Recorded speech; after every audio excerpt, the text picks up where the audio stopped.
know who it is. It's your man, Horror Flick, Big Mitch from Super 6. And I'm kicking in doors with 03 and I'm bringing one-on-ones because we Vegas sons. It's the Chronicles. You already know what it is with it. Sideways swang with it. Always on them things with it. You already know. Quit it. Hubba dub. Hubba dub. You know what it is, scrub. Nah, I'm just playing. Hey, right off top, let me start off by apologizing for my last video. That's not me. And I let my emotions get the best of me because I felt I had to respond to something that's below my frequency. So for people that know me and they know what I'm about, to you I apologize, man, because I don't let people take me out of character like that, man, especially, special individuals. I don't do that. And that'll never happen again because I'm going to start responding to negativity like that because that has no place in what I'm trying to do. And for me, at this time in my life and at this time in life in general, shouldn't let stuff like that, even rent space in my head. I got to stay in total control and focused on what I'm doing, man. And I understand there will be distractions, and I just have to be man enough to think above them. In the words of Napoleon Bonaparte, the greatest battles are won when not a lick of blood has been shed.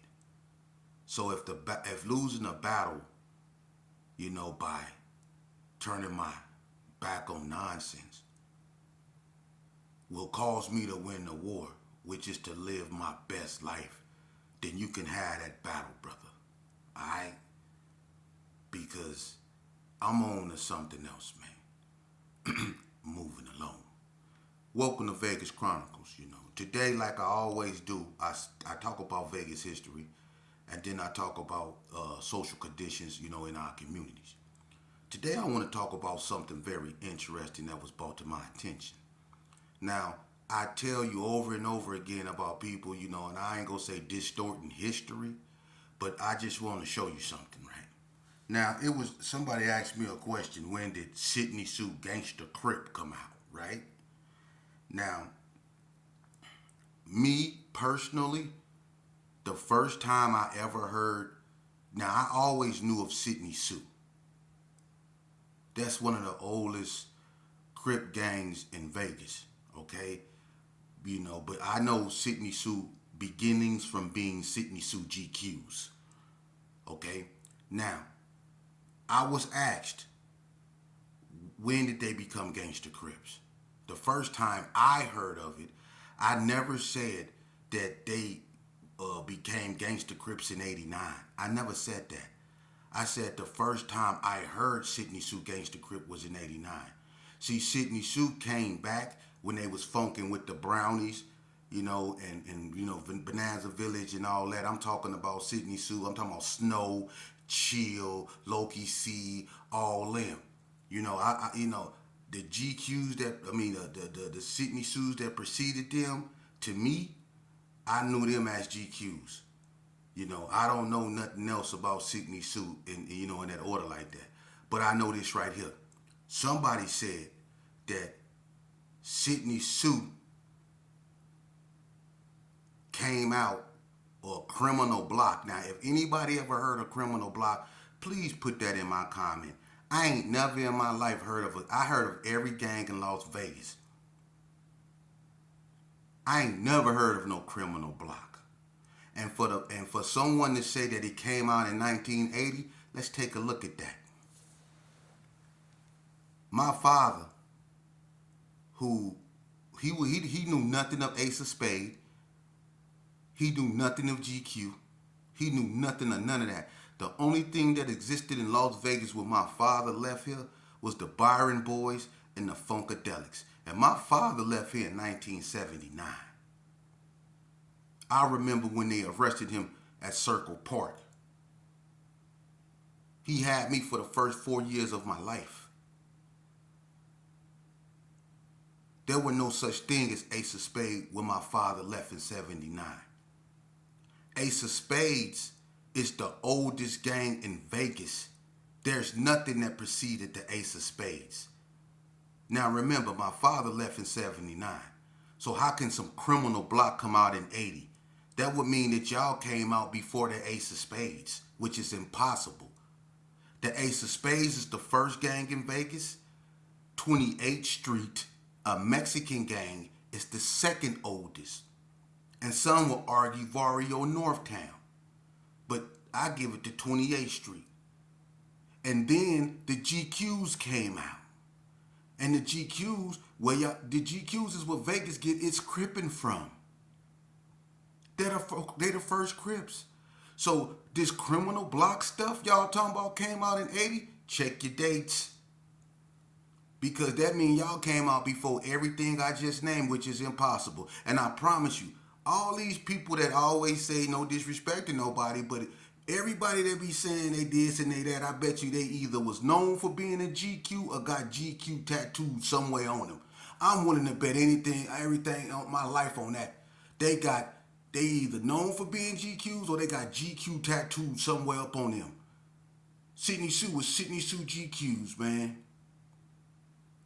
Now all this criminal block and stuff like that, the only criminal that I know of is criminalistic. And that's 6 Souls. That's Big Alexis them. That's Boney. That is criminalistic. He is Mr. Criminalistic. Boney, it's the Bone. I remember he wrote that on West Street on a wall. Now, I don't know what criminal block is, but could somebody put a picture or show some spray paint where that's written? Because if criminal block came out in 1980, that means y'all older than the Ace of Spades, and we all know that ain't true.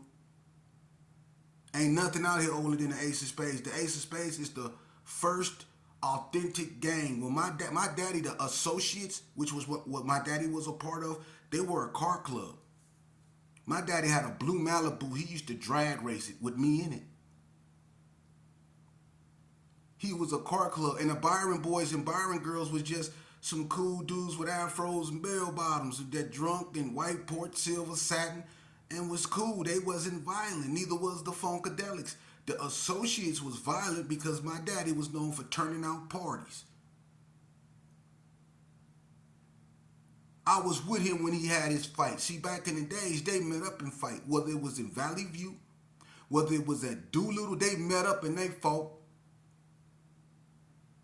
And you can ask anybody. My daddy is the Vegas legend.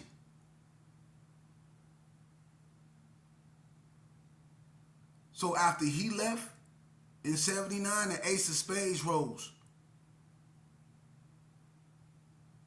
Then 28th Street. Or Barrio Northtown. Then the GQs, which was a singing and dancing group that adopted a Crip handle. And from there, that's what Crippin' came. That's why GQs occupied so many territories, and a lot of gangs was influenced by the Sydney Sues. By not the Sydney Sues, excuse me, by the GQs. The GQs influenced, there was a lot of people that used to be GQs. That's why the GQs was the biggest gang in Vegas at one point, because they occupied so many different territories. Whether they was Baby GQs, Westside GQs, Sydney Sue GQs, or Northtown GQs. UCCs was influenced by the GQs. There was a lot of gangs influenced by the GQs. The only gang out here that didn't get their cripping from the GQs was the Rolling 60s. A lot of gangs was influenced by the GQs, whether they want to admit it or not. But the only one that didn't was the Rolling 60s. Because that gang, you know where that come from, the Rolling 60s. That's the only gang that out here that wasn't influenced by the GQs.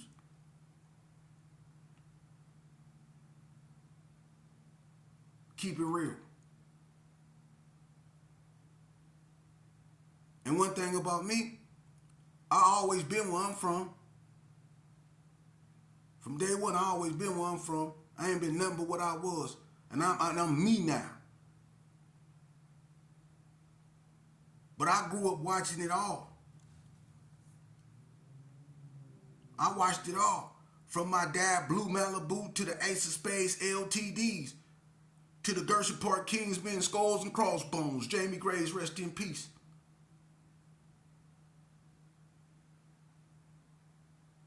So when it comes to this history, man, and I'm willing to go live with anybody at any time, let's discuss this Vegas history so we can get it right. And when we get through discussing the history, then we can work on the solutions. Now that we done found the foundation on how it really started, what this is really about, now we can discuss how we can solve it. Okay? And you know what? You know what's so funny? In regards to my last video, again, I want to apologize, but I want to bring something to your attention. You notice how I've been doing videos for a long time, and the people that attack me, that come at me with all that rah rah rah, be people that I was formerly associated with. It don't be the people that I used to get into it with. They support me. The people they're supposed to be my enemies, they're supposed to be my nemesis. They support me. The people that's supposed to be, where I'm from and homie love, some of them support me and I shout them out. But the vast majority of them, they hating. And that's cool though, because they did it when I was banging. They was hating because they wasn't doing what I was doing. That's okay.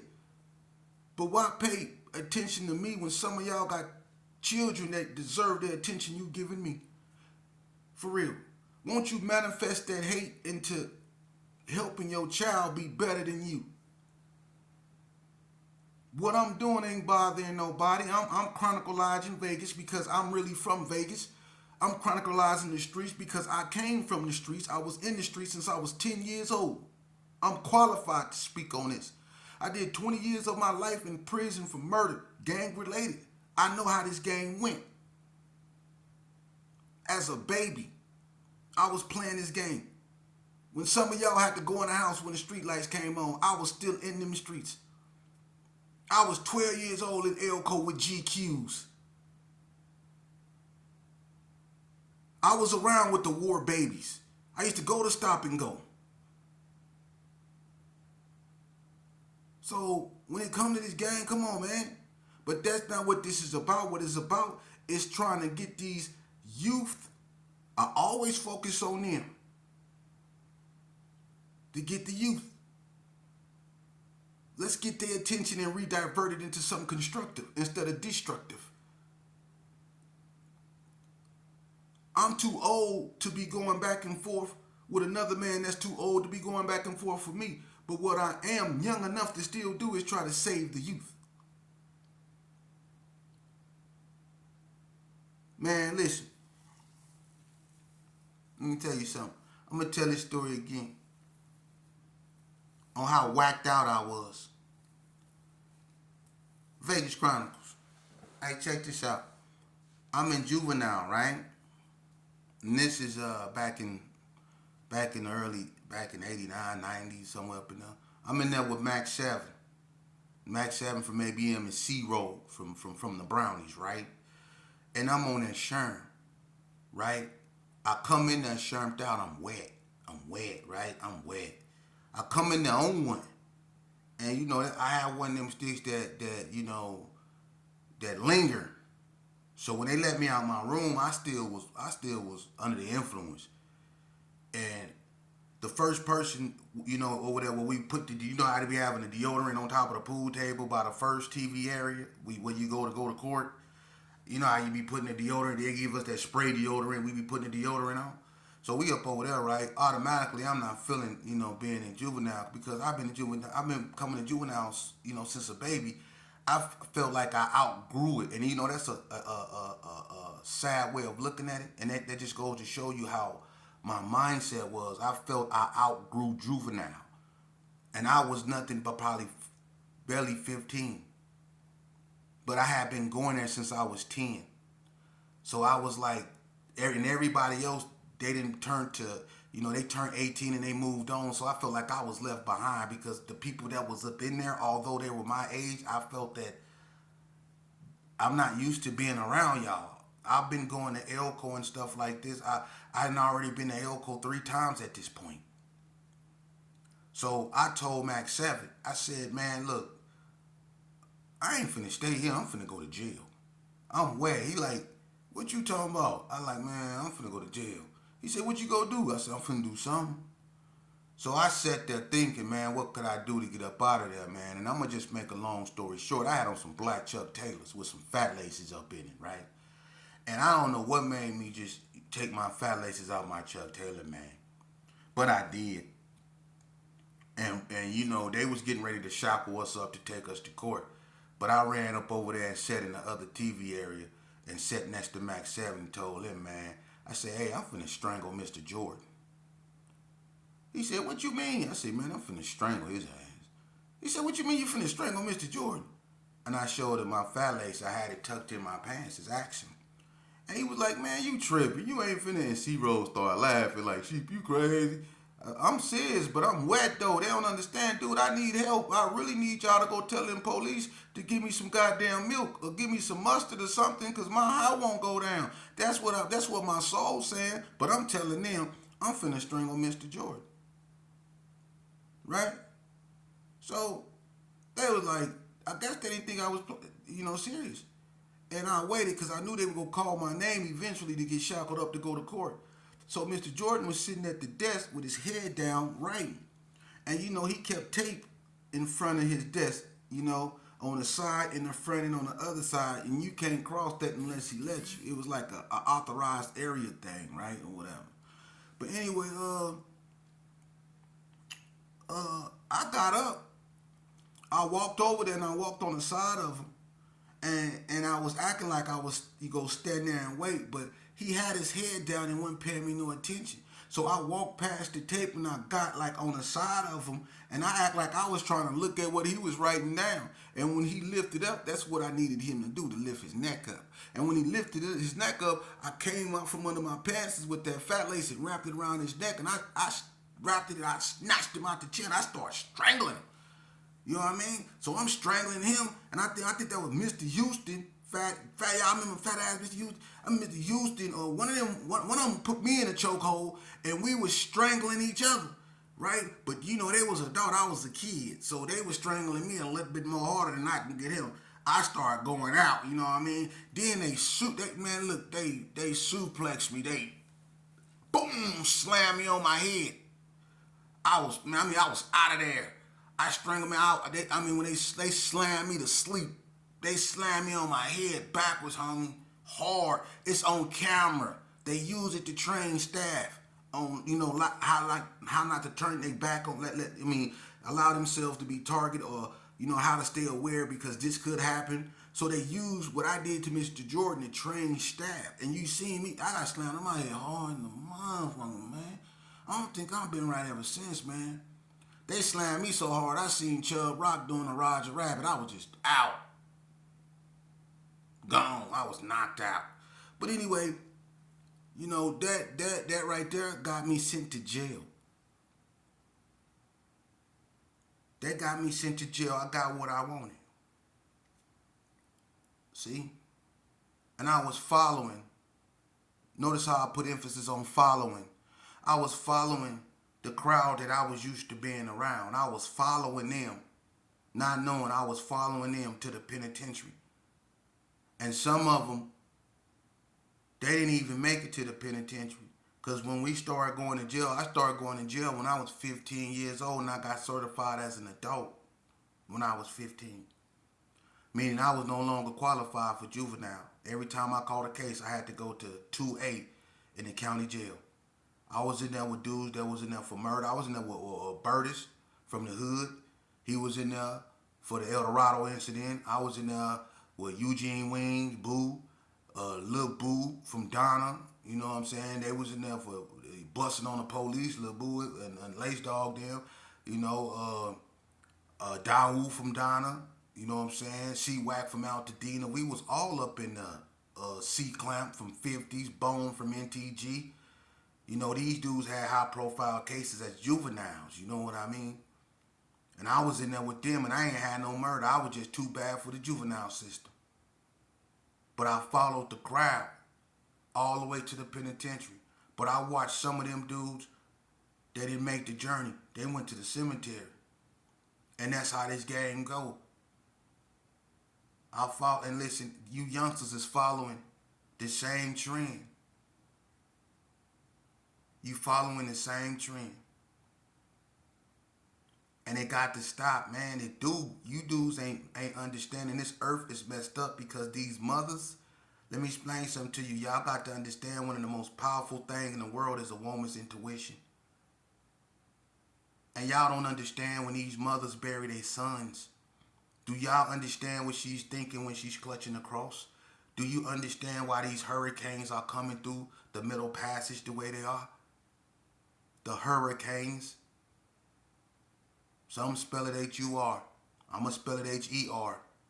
Hurricanes. She mad. Y'all don't understand. All them babies up over there in Chicago, Tennessee, Alabama, St. Louis. All them babies over there. Places like California, they not the murder capital no more, man. It's places like Tennessee, Alabama. It's places like that. They killing like it ain't nothing up over there, man. It's something wrong, man. For real. Just like it was something wrong in 2022 with those rappers that died. 200 rappers and they still died. The most dangerous job to have these days is being a rapper. Being a rapper is more dangerous than being a police officer. For real. For real. And you should know that the day they start putting life insurance policies on you, you knew something was wrong with that.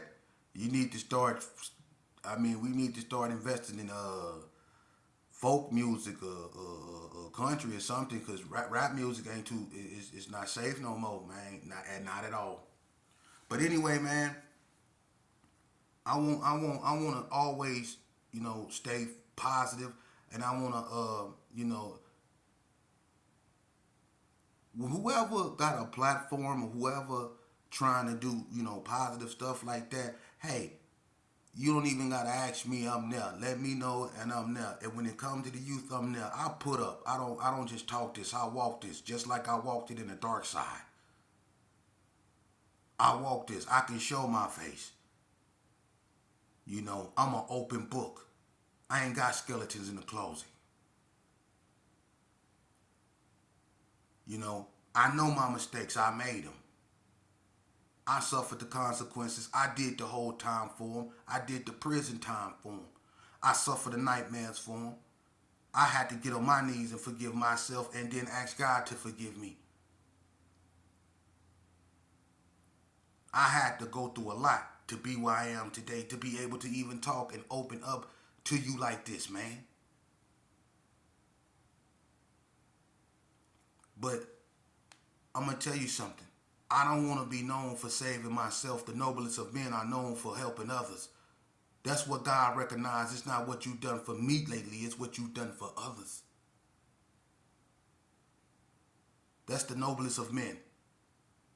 If I use my experience to help youth live, to help youth change directions, because a lot of them don't have fathers, because they fell victim to the same thing their sons is infected with. Menticide, which is a destructive way of thinking that causes the pathological behaviors you see displayed in our communities. That's menticide. Y'all need to focus, man. We need to refocus, man. I don't care about people making videos about me. I don't. I can't. I can't.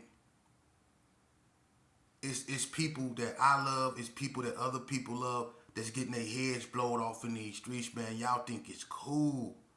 Y'all rather record this and promote this, but then y'all want everybody else to believe that Black Lives Matter. Y'all want to be respected. Y'all want to be treated as human beings. But y'all out here shooting each other like y'all playing video games. Y'all bleep at each other like it's just a thing to do. Like this is special ops. Like this is, come on, man. This ain't Call of Duty, man. But y'all live y'all life as if it is. And you know what? We made this seem glorious. This rebelliousness. This I don't give a damn. This lack of humanity. Lack of empathy. We the cause of this. Not no social injustice system. We the cause of this. The ones that call themselves OGs, triple OGs and all that, we dropped the ball. We dropped the ball because the wisest of us that's been to the penitentiary, the wisest of us that been through this drug use, that been through whatever, we know So why should we allow our seeds, our so-called friend seeds, succumb to the same thing we do? Why do we do that when we know what awaits them? The same thing that we fell victim to, a cage or a casket. For real. We out here living these lives with jewels on, and we doing all these glorious things, and you living a life of vanity. But then you forget, life is precious, and it's also fragile.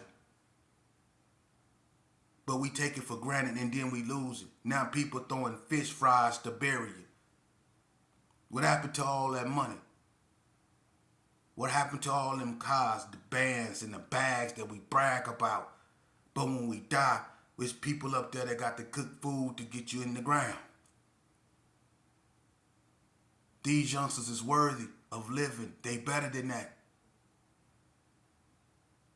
Our sons got the life expectancy of a dog. That's a goddamn shame, and y'all accept that as a norm. Y'all ought to be ashamed of yourself, man.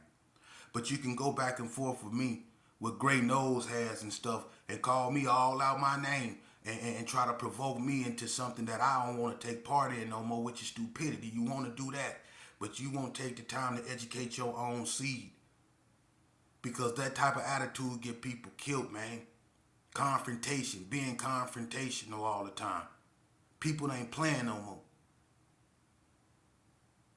Man, it's best you seek peace. Lord knows we need more of that. It's been enough woe. Everybody at woe. The roaches at woe. Everybody at woe. It's best you seek peace, man.